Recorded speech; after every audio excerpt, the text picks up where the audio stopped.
berdasarkan usulan keputusan Menteri Hukum dan Hak Asasi Manusia RI tahun 2024 pada 365 anak binaan di Lapas Sorong. Dari 449 orang, 349 anak binaan atau 70% menerima potongan masa hukuman. Narapidana yang langsung bebas sebanyak 7 orang dan sisanya menerima remisi antara 1 hingga 6 bulan. Sementara 5 narapidana lain masih dalam perbaikan administrasi. Remisi diberikan pada mereka yang berkelakuan baik dan aktif mengikuti program pembinaan.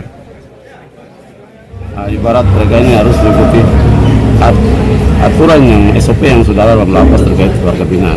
Itu satu mereka bisa yaitu melalui tahapan-tahapan yang sudah ditempuh oleh mereka. Secara aturan dia setelah masuk lapas ini selama 6 bulan baru bulan pertama dapat remisi. Tidak langsung sebenarnya dapat remisi, tapi 6 bulan kemudian baru dapat remisi. Harus berkorban baik sampai seterusnya. Secara aturan kita ditetapkan. Tadi yang bebas berapa